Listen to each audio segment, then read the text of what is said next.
السلام علیکم ورحمۃ اللہ وبرکاتہ نحمده ونصلي على رسوله الكريم اما بعد فاعوذ بالله من الشيطان الرجيم بسم الله الرحمن الرحيم من المؤمنين رجال صدقوا ما عاهدوا الله عليه فمنهم من قضى نحبه ومنهم من ينتظر وما بدلوا تبديلا صدق الله العظيم وصدق رسوله النبي الكريم ونحن على ذلك لمن الشاهدين والشاكرين إن الله وملائكته يصلون على النبي يا أيها الذين آمنوا صلوا عليه وسلموا تسليما محبت کے ساتھ درود شریف پڑھیں اللهم صل على سيدنا وعلى آل سيدنا ومولانا محمد وبارك وسلم عليه رب اشرح لي صدري ويسر لي أمري واحلل عقدة من لساني يفقهوا قولي. میرے عزیز دوستو، آج 19 ذی الحجہ ہے اور 18 ذی الحجہ جو گزشتہ کل ہے، یہ تاریخ اسلامی تاریخ میں بہت اہمیت کا حامل دن، جس میں بہت بڑا سانحہ پیش آیا. تیسرے خلیفہ رسول حضرت عثمان رضی اللہ تعالیٰ عنہ کی شہادت کا واقعہ. وہ شخصیت جو نبی کریم صلی اللہ علیہ وسلم کے داماد تھے، تیسرے خلیفہ رسول تھے، ذو النورین جن کا لقب تھا، جن کے بارے میں نبی کریم صلی اللہ علیہ وسلم نے ارشاد فرمایا کہ وہ شخصیت ہے جن سے فرشتے حیا کرتے ہیں. 12 سال دور خلافت میں خوب اسلام کی خدمت کی. 35 ہجری کو 18 ذی الحجہ کی تاریخ روزے کی حالت میں قرآن کریم کی تلاوت کرتے ہوئے شہید ہوئے. اللہ تعالیٰ ان کے درجات بلند فرمائے. عالم اسلام کی ذمہ داری ہے کہ ان شخصیات کو پڑھے، ان کو سمجھے اور اپنے اسلاف کی ان مبارک تاریخ کو اپنے آنے والے نسلوں کی رگ و پے میں ان کے دل و دماغ میں پیوست کرے، جن کے بارے میں قرآن کریم کہتا ہے کہ من المؤمنین رجال صدقوا ما عاهدوا الله علیہ. یہ وہ مبارک جماعت ہے کہ جنہوں نے اللہ سے کیے ہوئے وعدوں کو پورا کیا. فمنهم من قضى نحبه، ان میں بہت سارے منزل مقصود کو پہنچ گئے. ومنهم من ينتظر، اور بہت سارے بھی انتظار میں ہیں، سفر میں ہیں. حضرت عثمان، نام ان کا عثمان تھا، والد کا نام عفان تھا، کنیت ان کی ابو عبداللہ تھی، لقب ان کا ذو النورین تھا، یعنی 2 نوروں والے. یہ منہ سے کہنا بڑا آسان ہے کہ 2 نوروں والے، لیکن تاریخ انسانی میں ایسا شخص کوئی نہیں گزرا کہ جسے پیغمبر نے، اور پیغمبر بھی پھر وہ خاتم الرسل ہوں، خاتم الانبیاء ہوں، یک کے بعد دیگر اپنی 2 بیٹے جن کے عہد میں ان کے عقد میں دی. اور مزید در مزید یہ کہ نبی کریم صلی اللہ علیہ وسلم کے بارے میں ارشاد فرمایا کرتے تھے کہ میری اور بیٹیاں ہوتی اور یہ کے بعد دیگر عثمان کو ضرورت ہوئی تو میں وہ بھی دیتے. 2 دفعہ حضرت نے ہجرت فرمائی، ذو ہجرتین بھی کہہ سکتے ہیں آپ ہیں. پہلی جماعت جو نبی کریم صلی اللہ علیہ وسلم نے تیار فرمائی مکہ سے حبشہ کی طرف، اس میں واحد حضرت عثمان تھے جو اپنے اہل و عیال کے ساتھ تھے، اپنی گھر والی کے ساتھ تھے. رسول اللہ صلی اللہ علیہ وسلم کی بیٹی حضرت رقیہ آپ کے عقد میں تھی. اور یہ بھی تاریخ میں انوکھا واقعہ ہے. ابراہیم اور لوط علیہ السلام کے بعد کوئی ایسا شخص نہیں ملتا کہ جنہوں نے اپنے اہل و عیال کے ساتھ ہجرت کی ہو. غزوہ تبوک کا موقع ہے، نبی کریم صلی اللہ علیہ وسلم نے اعلان فرمایا. تبوک بہت دور تھا مدینے سے اور شدید گرمی کا زمانہ تھا، وسائل نہیں تھے. نبی کریم صلی اللہ علیہ وسلم نے فرمایا کہ جو اس میں تعاون کرے گا کہ اسے جنت کی بشارت دوں گا. حضرت عثمان رضی اللہ تعالیٰ عنہ بڑے اور 300 اونٹ پیش کی، 300 بما جنگی ساز و سامان کے، 50 گھوڑے پیش کیے، 10,000 دینار نبی کریم صلی اللہ علیہ وسلم کے قدموں میں رکھے. اور نبی کریم صلی اللہ علیہ وسلم اتنے خوش ہوئے کہ آپ نے ان دیناروں میں ہاتھ ڈالا اور اس کو الٹ پلٹ کیا اور فرمایا کہ ما ضر عثمان ما عمل بعد اليوم، کہ عثمان آج کے بعد تیرا کوئی عمل تجھے نقصان نہیں پہنچا سکے گا. مسجد نبوی کی توسیع کا معاملہ پیش آیا. نبی کریم صلی اللہ علیہ وسلم نے فرمایا کہ مسجد تنگ پڑ رہی ہے، مسجد کے آس پاس پڑوسیوں سے اس کے لیے کہ کوئی جگہ خریدے گا تو میں جنت میں اس کے لیے گھر بنانے کی بشارت دیتا ہوں۔ حضرت عثمان رضی اللہ تعالیٰ عنہ واحد شخصیت ہے پورے عالم اسلام میں اس وقت آگے بڑھے اور 12,000 درہم پر مسجد کے پڑوسیوں سے جگہ خریدی اور مسجد کے لیے وقف کر دی۔ اسی طرح عشر مبشرہ جہاں آج مسجد قبلتین ہے، اس جگہ پر نبی کریم صلی اللہ علیہ وسلم حالت نماز میں تھے۔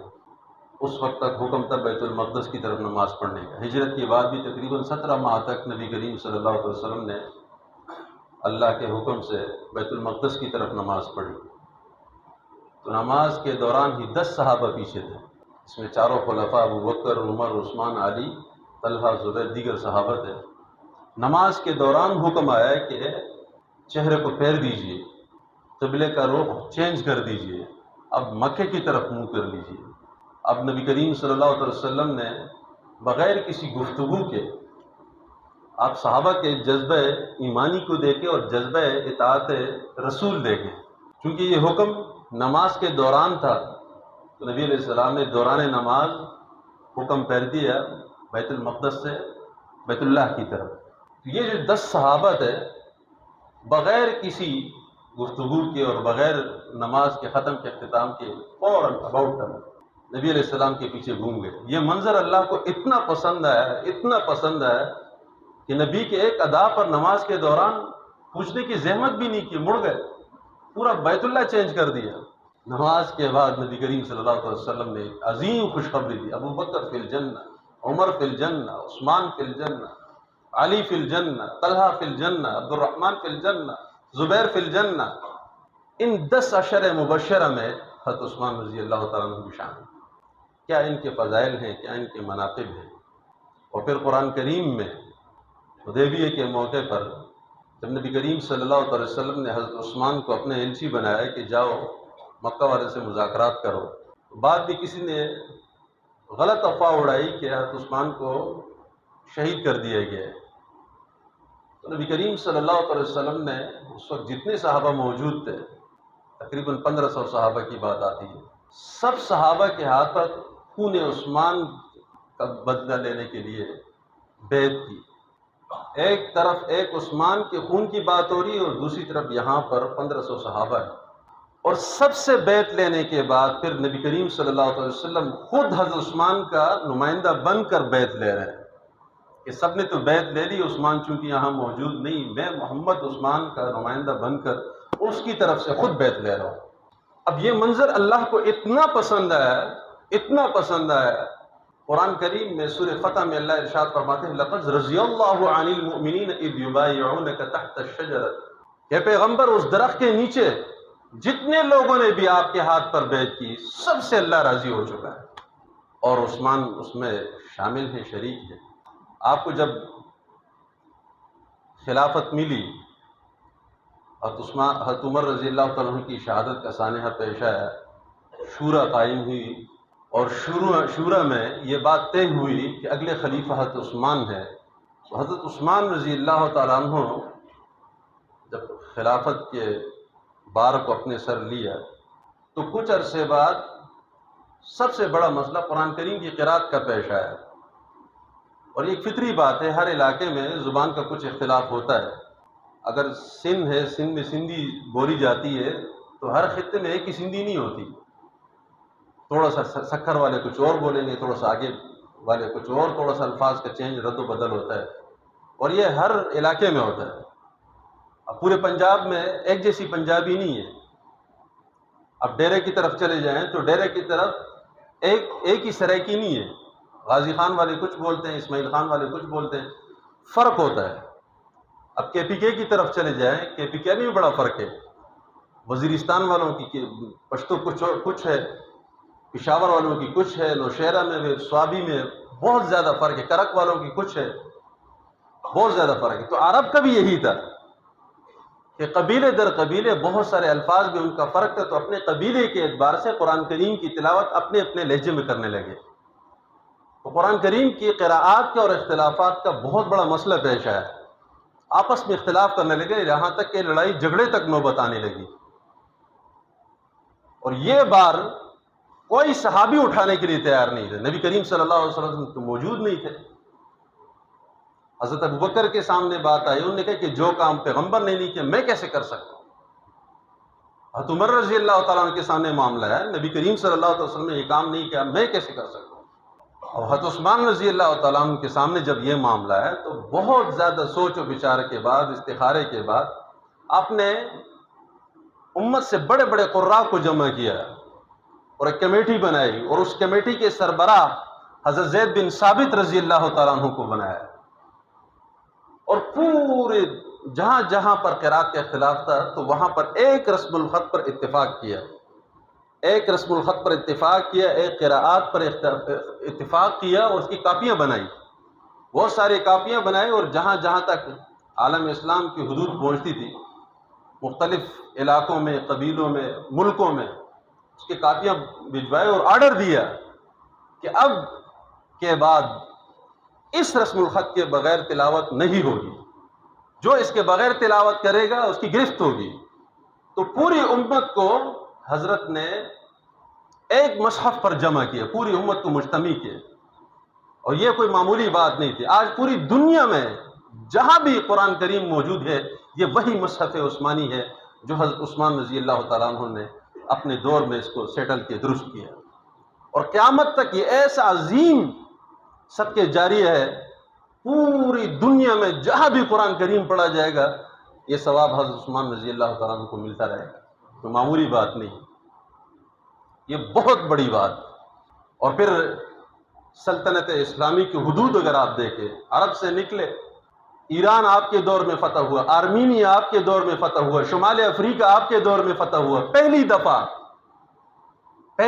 دفعہ اسلامی سلطنت میں، اسلامی فوج میں آپ نے بحری فوج تیار کی، اور پہلی دفعہ آپ نے بحری فوج کا جہاد فرمایا، اور قبرص تک کے علاقے آپ نے بحری فوج کے ذریعے فتح کیے۔ اللہ تعالیٰ کروڑہا جنتیں فرمائے۔ اور حیا کا عالم آپ دیکھیں، ایک مجلس میں نبی کریم صلی اللہ علیہ وسلم تشریف فرما تھے، لیٹے ہوئے تھے، ایک خاص کیفیت سے لیٹے تھے، ابو بکر صدیق رضی اللہ تعالیٰ عنہ اندر آتے ہیں تو نبی کریم صلی اللہ علیہ وسلم اسی حالت پہ ہلتے نہیں، حضرت عمر رضی اللہ تعالیٰ عنہ اندر آتے ہیں تو آپ اسی کیفیت میں، حضرت عثمان رضی اللہ تعالیٰ عنہ داخل ہوتے ہیں تو نبی علیہ السلام بیٹھ جاتے ہیں اور اپنے پنڈلی کا کپڑا درست کرتے ہیں۔ بعد میں حضرت عائشہ نے پوچھا یا رسول اللہ، ابو بکر آتے ہیں تو آپ اپنے نارمل کیفیت میں ہوتے ہیں، حضرت عمر آتے ہیں تو آپ نارمل کیفیت میں ہوتے ہیں، عثمان آتے ہیں تو آپ بیٹھتے ہیں اور اپنی پنڈلی کا کپڑا درست کرتے ہیں، یہ کیا ماجرا ہے؟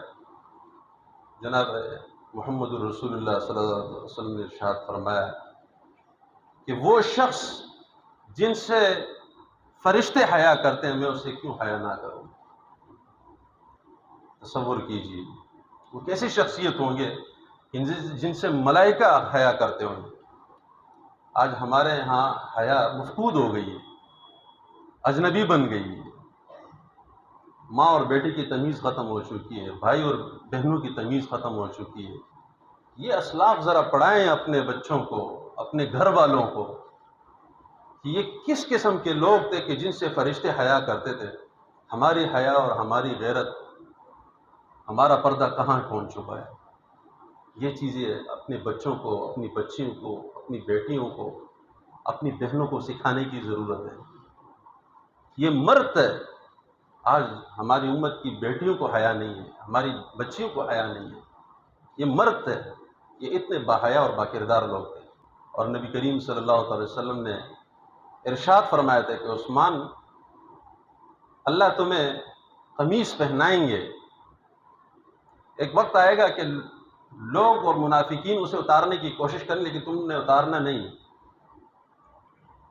30 ہجری کے بعد جب فتنوں نے سر چڑھ کر بولنا شروع کیا اور وہ تمام منافقین ساری سازشوں کے پیچھے عبداللہ بن سبا بیٹھا ہوتا جو اصلاً یہودی تھا اور پورے منافقین کو لیڈ کرتا تھا، اب جب فتنے آپ کے دور میں برپا ہوئے، سازشیں آپ کے خلاف، تو آپ نے نبی کریم صلی اللہ علیہ وسلم کے اسی حدیث کو کوٹ کیا کہ مجھے نبی صلی اللہ علیہ وسلم نے فرمایا تھا کہ عثمان تمہیں اللہ تعالیٰ قمیص پہنائیں گے، اور وہ قمیص یہی خلافت کا بار تھا، مجھے منع کیا گیا۔